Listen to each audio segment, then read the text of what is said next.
penyakit jantung salah satunya ada penyakit jantung hipertensi. Jadi artinya penyakit jantung yang ada kaitan dengan Darah tinggi ya. tekanan darah yang tinggi. Jadi Ibu Yati sudah 59 tahun. Artinya beliau sudah menggunakan jantungnya selama 59 tahun bekerja tanpa istirahat.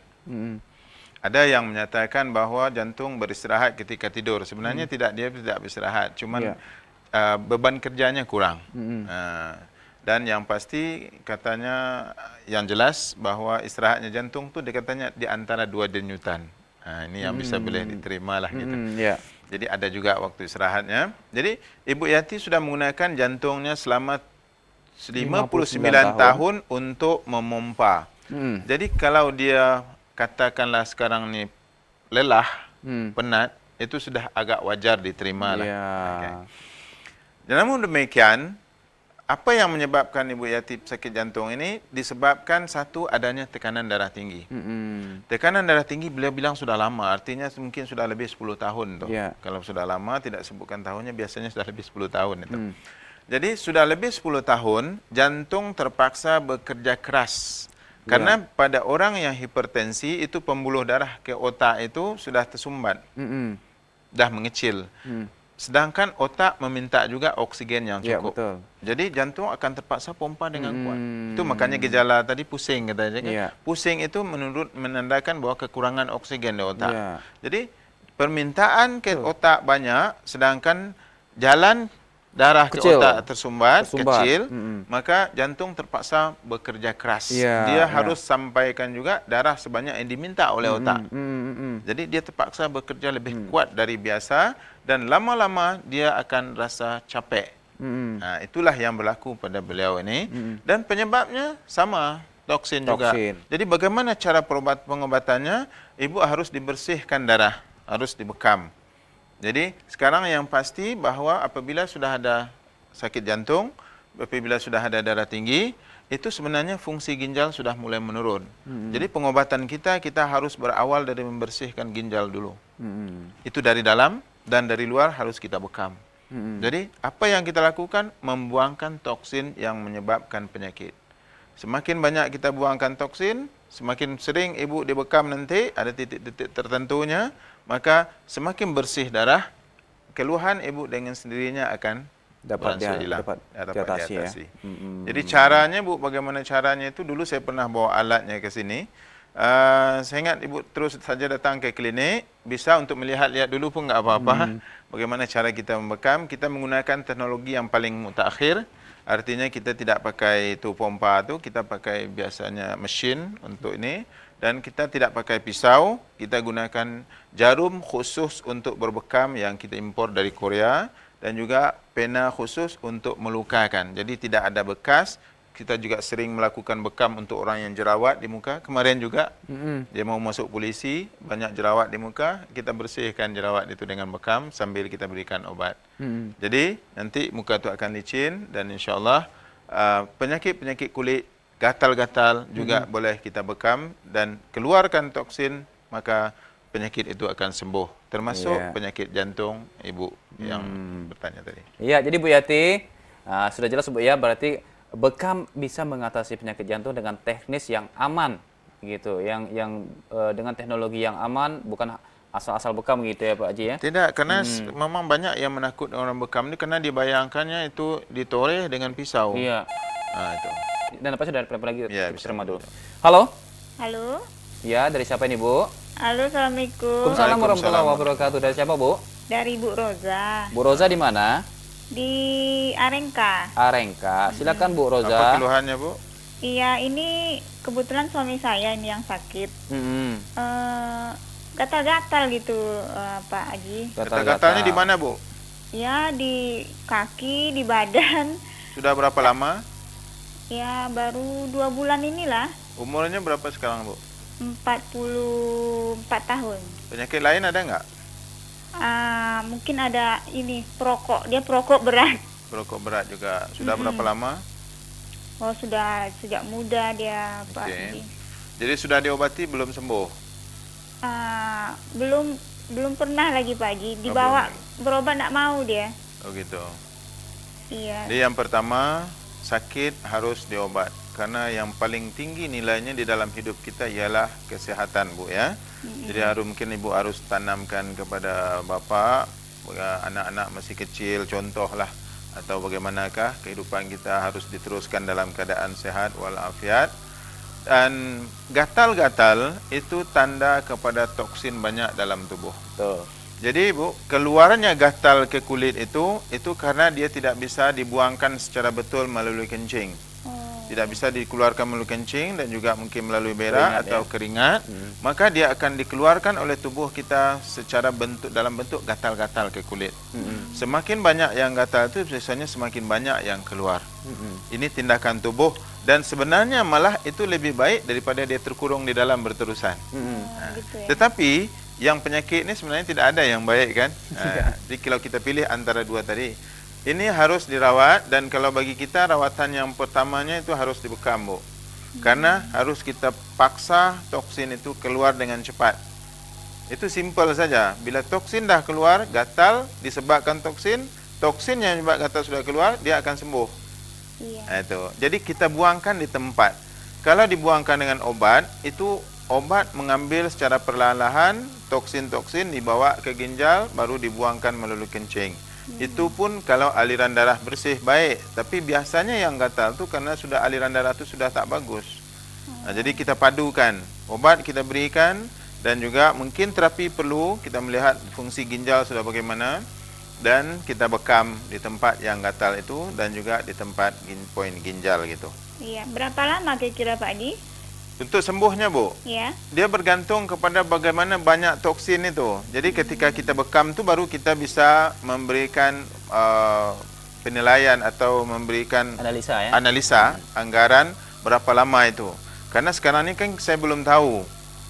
Jadi harus dikonsultasi dulu, mungkin ada juga penyakit lain yang sudah hampir jadi. Ya, karena diabetes katanya juga gitu ciri-cirinya gatal-gatal ya. Salah satu juga diabetes, tapi tidak semestinya. Tidak seharusnya begitu, harus diperiksa dululah.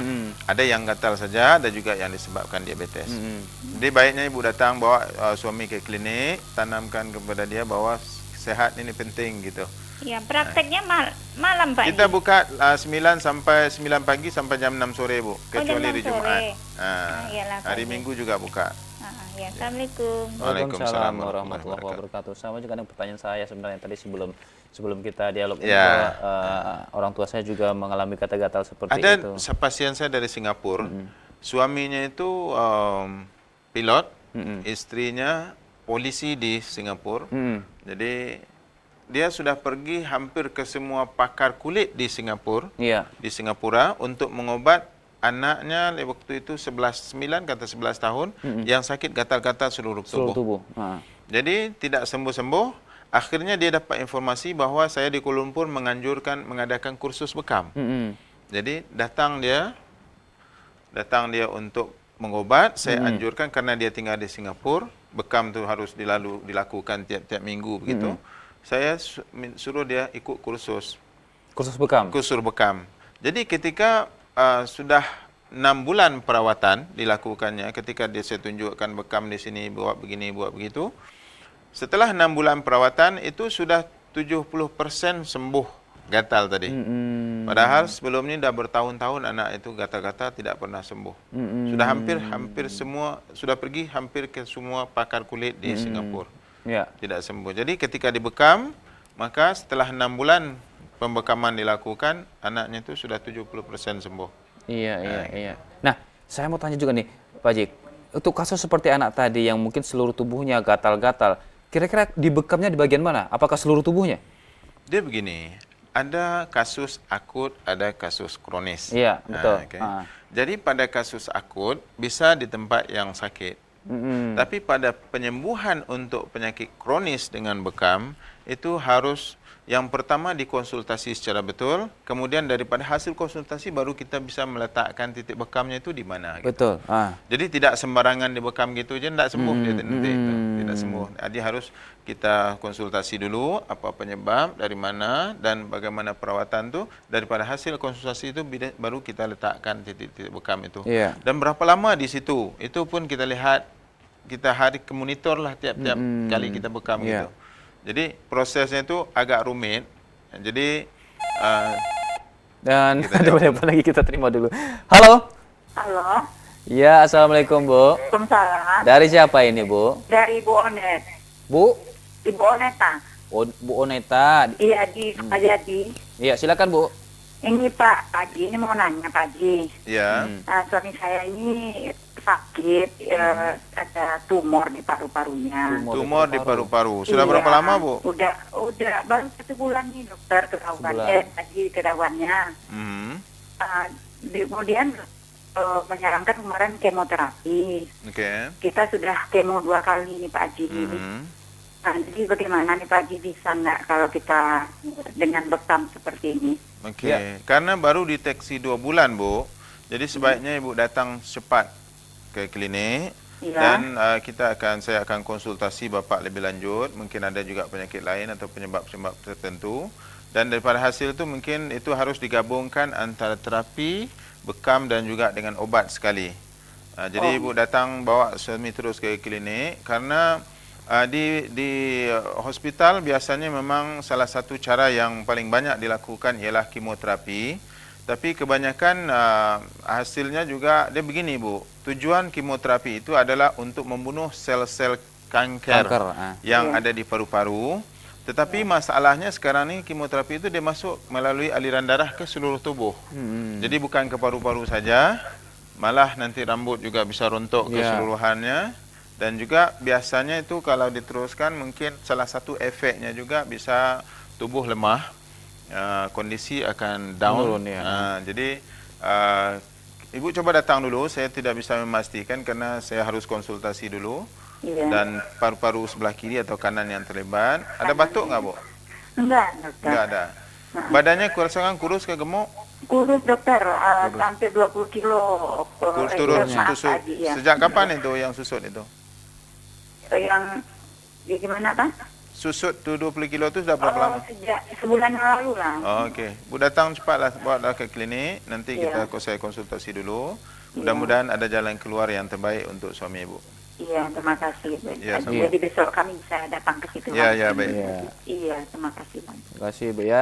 Alamatnya Bu di Jalan Kereta Api nomor 40 Bu ya, Jalan Kereta Api Tanggerang Tengah nomor 40. Gampang sekali mencarinya. Nah, Bu Aneta juga mungkin kita juga bertanya juga kepada Pak Haji, apakah pernah ada di klinik Al-Jawad mengatasi masalah kanker atau tumor? Sebenarnya sudah banyak Pak datang. Jadi tumornya itu pun daripada tumor di Payudara. breast cancer, sampailah kepada tumor di otak, tumor di paru-paru, juga tumor di usus, baik usus kecil, ada juga yang di usus rahim besar. juga? Ya, di rahim juga, ada yang sudah dipotong, ada yang belum potong. Jadi sudah macam-macam lah, terutama di Kuala Lumpur juga begitu. Jadi alhamdulillah kalau datang tu agak pada tahap-tahap awal tu alhamdulillah banyak yang bisa diselamatkan. Di Pekanbaru ni dia dari Bagan Batu ada pernah datang itu kanker payudara. Itu perawatannya alhamdulillah 3 bulan sembuh. Stadium berapa yang paling itu dia sudah disahkan stadiumnya tu saya ingat dia sudah stadium 2 lah gitu. Stadium 2 ya. Lebih kurang stadium 2. Kemungkinan kesembuhannya Dia berapa persen? sudah bisa bekerja, sudah bisa memasak dan segala macamnya itu. Tetapi karena keyakinannya untuk sembuh tu ada dan kita motivasi dia sekali. Alhamdulillah perawatannya 3 bulan sembuh. 3 bulan sembuh ya. 3 bulan sembuh. Dia sudah dinyatakan mau dioperasi. Jadi saya bilang nggak usah dioperasi dulu, kita coba dulu dengan cara yang tidak operasi. Mudah-mudahan ada rezeki Tanpa dia sembuh. kemoterapi. Karena kemoterapi sangat menyakitkan sekali kabarnya seperti itu. Iya, bisa-bisa begitu. Dia nanti sudah kemoterapi, kadang dipotong, dah tu radioterapi pula. Iya. Jadi itu dibakar lagi. gambaran yang ada kepada pasien itu biasanya hanya ketakutan gitu. Iya. Jadi menjadikan dia lebih down gitu. Dan itu malah tidak memberikan semangat ya, semangat hidup. Nah, pemirsa, kami undang lagi Anda untuk bergabung bersama kami di 0761566807 untuk berkonsultasi dengan Pak Haji Ibrahim, pimpinan Al-Jawad, tentang penyakit apa saja. Baik itu, terutama tema kita pada siang hari ini adalah penyakit jantung dan bekam dan penyakit jantung. Nah, juga penyakit-penyakit lainnya bisa Anda konsultasikan, tidak hanya masalah penyakit jantung. Nah, pemirsa, kami tunggu Anda bergabung kembali bersama kami di 0761566807. Nah, Pak Haji, ada yang mengatakan bahwa penyakit jantung itu juga apa bedanya penyakit jantung dengan kelainan jantung gitu, Pak Haji? Tapi nanti kita jawab karena sudah ada penelpon. Halo. Halo. Assalamualaikum. Waalaikumsalam. Dari siapa nih, Bu? Ini mau tanya anak saya Erna. Iya, Bu. Dari siapa ini, Bu? Hah? Ibunya Ibu namanya siapa? Oh, kebetulan saya tadi yang Ibu Yati juga Bu ya. Yati juga. Tadi ya. saya itu bukan 59, 49. Oh, iya, iya. 49, ya. Tidak apa-apa kan? Iya, nggak apa-apa. Di diskon umurnya. Itu orang dinaikkan. Ini tentang anak saya nih. Iya. Dia gatal-gatal udah lama. Nah, Udah dibawa ke dokter. Udah berapa kali bawa ke dokter, hilang, timbul, hilang, timbul. nah. Atau Erna ngomong langsung? Iya. Nah itulah dia tidak pandai pulang ngomong. Gatal-gatalnya sekujur badannya tuh sampai putih-putih juga gitu. Umurnya Jadi berapa tuh- sekarang, Bu? Hah? Umurnya berapa, Bu? 25. 25. Sudah berapa lama dia gatal-gatal? Udah 10 tahun. Wah, 10 tahun. Ibu ada gatal-gatal nggak? Enggak, Bapak? enggak juga. Tidak juga. Oke. Jadi kalau untuk ini kemungkinan ada penyebab-penyebab tertentu seperti juga susah berak juga bisa terkumpulnya toksin dalam tubuh atau mungkin kesukaan mengkonsumsi makanan-makanan Memang ya? yang bisa mengakibatkan gatal seperti kekacangan atau udang atau cumi-cumi dan segala macamnya itu bisa juga. Ibu bisa datang ke klinik, bawa anaknya sekali karena dengan cara pengobatan kita ni, Bu, kita merawat pasien itu berdasarkan simptom yang ada. Jadi kalau gatal itu walaupun sama-sama gatal tapi bentuk gatalnya kadang berbeda itu. Waktu gatalnya juga berbeda dan hasil ketika dia sudah digaruk itu juga berbeda. Ada yang berdarah, ada yang mungkin kadang sampai bernanah. Dia kalau digaruknya memang berdarah tuh Pak. Tapi Darah. memang dia bilang buang air besarnya sampai seminggu cuma sekali. Kan. Ketahuan. Jadi karena adanya sembelit itu seminggu baru harus berak. Seharusnya berak ini tiap-tiap hari. Jadi disimpan seminggu, maka toksin-toksin itu sebahagian akan masuk ke dalam darah. darah lagi. Jadi ya. bisa menimbulkan gatal-gatal. Jadi untuk anak ibu ni kita tidak bisa hanya rawat gatalnya, harus kita rawat sembelitnya dulu, Bu. Oh gitu. Jadi kita harus merawat berdasarkan penyebab asal Dilancarkan dulu penyakit buang air itu. besarnya gitu ya. Iya, benar. Itu. Kira-kira ada pantangan makannya enggak Pak? Sebaiknya Ibu bawa dulu ke klinik, gitu ya? nanti kita Oh, ya. periksa, saya akan tanya lagi ke anak tu yang lain-lain nanti, kemudian baru kita akan kasih tahu apa yang perlu dilakukan, Oh, ya. apa yang pantangan makanan yang harus dielakkan gitu. Oh iya ya. Makasih. Ya, Yo, sama. terima kasih Bu Yati ya. Segera Bu Yati ya dibawa anaknya ke klinik Ajawat di Jalan Kereta Api nomor 40 Tanggerang Tengah, Bu ya. Jadi sembelit seperti yang dialami oleh anak Ibu Yati tadi, sebenarnya banyak yang mengalami sembelit susah berak ini, dan akibatnya kalau berterusan nanti bisa macam-macam. Iya. Tidak hanya gatal, tetapi juga bisa menimbulkan orang tu sering kena bisul gitu. Iya, betul. Dia gatal nggak gatal, tapi sebulan sekali harus kena bisul. Atau bisa juga menyebabkan kulit itu nampak tidak kurang bersih. Dia tidak gatal, tapi nampak kehitaman di kulit, tidak bersih gitu. Iya. Karena lambang dari kekotoran dalam darah tadi. Jadi bisa jadi orang yang terkena flek-flek di muka atau di tangan itu karena masalah itu tadi ya? Masalah Penyebabnya toksin tadi. darah kotor, tapi penyebab darah kotor tadi kan macam-macam. Bisa juga karena orang tu ada sinusitis, jadi flek-flek bisa di muka. Ada kadang-kadang menghitam itu. Jadi kalau diberikan obat oles-oles tu biasanya tambah hitam malah. Jadi harus kita buangkan toksin-toksin itu. Nanti darah bersih akan datang ke situ dengan antibodi kita, dengan untuk pelicin kulitnya sekali ada di dalam gitu. Iya, berarti untuk bisa awet muda tuh sebenarnya ada di dalam tubuh kita. Ya, ya, benar, Pak Haji, ya. bisa. Tidak perlu harus Dan ini adalah ori. original. Dan kalau dengan bekam, katakanlah penyakit jantung, kan sekarang kita bahaskan penyakit jantung. Kalau penyakit jantung ini kita rawat, itu nanti bila sembuh, itu pantang-pantang yang biasanya yang harus dikontrol Nggak segala masalah, macam itu tidak berapa masalah lagi, bisa dikonsumsi lagi. Yang penting Karena tidak apa, berlebihan penyebabnya gitu. itu sudah hilang. Gitu. Iya. Nah, saya juga kembali masalah gatal-gatal tadi. Ada yang gatal-gatal itu dari maghrib sampai subuh, tapi siang tidak gatal-gatal, Pak Haji. Ini kenapa? Kalau dalam homeopati, Ya. kita mengkaji pasien itu berdasarkan ada yang kita panggil miasm. Miasm. Miasm itu Miasm, ada 3 simptom yang miasm. besar. Okay? Jadi berdasarkan miasm tersebut, ada miasmnya yang dia kambuhnya siang saja, Iya. malam enggak. Ada yang sebaliknya, miasm tertentu dia malam saja. Gitu. Kita sambung lagi nanti. Ya, bisa. Ya, halo. Halo, Assalamualaikum. Waalaikumsalam. Waalaikumsalam, Pak. Ini dengan Pak Riaman di Rumbai. Pak Mau Riaman di Rumbai. menanyakan tentang Ya. penyakitnya. Ini Ya. masalah kaki nih, Pak. Masalah? Kaki. Ya, Pak. Kaki. Bagaimana kakinya, Pak? Kaki ini mulai dari paha ini sehingga ke bawah. Terasa sakit gitu, tapi sakitnya itu di tulang, Pak. Di tulang. Sebelah kiri atau kanan, Pak? Kedua-duanya, Pak. Kedua-duanya. Terus dari lutut ke bawah ini dingin gitu. Oke. Sudah berapa lama, Pak? Oh, udah lama tuh. 3 atau 4 tahun ada itu. Bapak pernah jatuh dulu yang melibatkan pinggang atau persekitaran punggung itu? Nggak ada itu, Pak. Ada sakit pinggang nggak, Pak? Sakit pinggang ada. Sakit pinggang ada. Oke. Sekarang apa yang terganggu ialah sudah, Pak, ada keluhan lain, Pak? Keluhan lain nggak ada, Pak. Oke.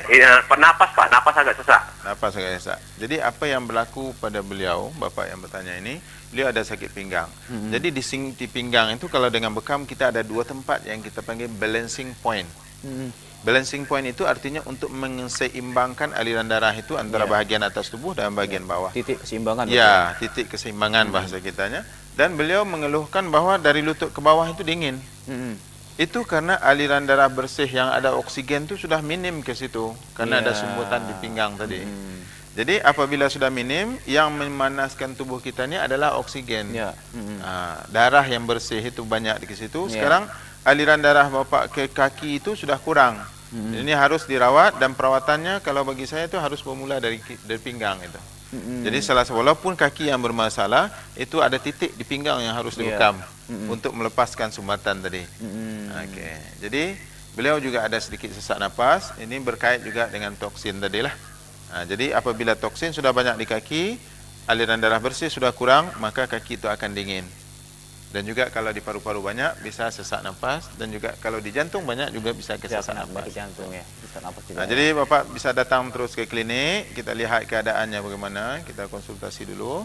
InsyaAllah perawatannya bisa kita bantu. Ya, Pak Riaman. Iya. Ya udah, Pak. Makasih Iya, Pak. banyak, Udah, Pak, ya. Assalamualaikum. Waalaikumsalam warahmatullahi wabarakatuh. Nah, nampaknya waktu sudah semakin sempit, tapi saya mau nyambung juga pertanyaan saya tadi yang tentang gatal-gatal yang malam siang tidak tadi itu. Jadi dalam homeopati itu kita panggil miasm. Miasm kita bisa terjemahkanlah, saya buat penterjemahan bebas kepada kita ini, bahwa penyakit ini ada perangai-perangai tertentu lah.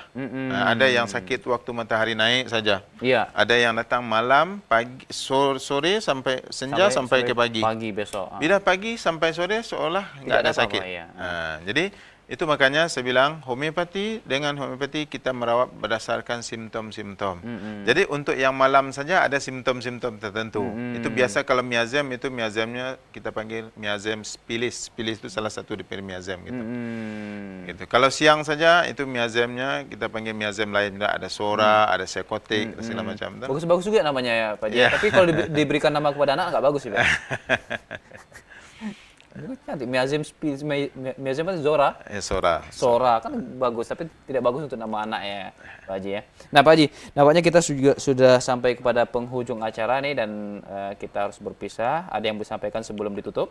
Ya, sebelum kita akhiri, saya menasihatkan kepada pasien-pasien yang sakit jantung atau sakit-sakit apa sajalah yang termasuk kronis ini, jangan terlalu cemas. Ya. Di kadang-kadang kita ni cemas, malah juga kadang-kadang dicemaskan. Betul. Jadi jangan mudah cemas. Jadi kalau susah sembuh, datanglah ke klinik Al-Jawad. InsyaAllah kita coba carikan solusi yang agak mudah sembuh gitu. Iya. InsyaAllah yakinlah bahawa tiap-tiap penyakit ada obatnya. Sebelum Allah turunkan penyakit, obat dah turun dulu. Betul. Dan InsyaAllah semua penyakit itu boleh diatasi dan ada obat untuk tiap-tiap penyakit tersebut.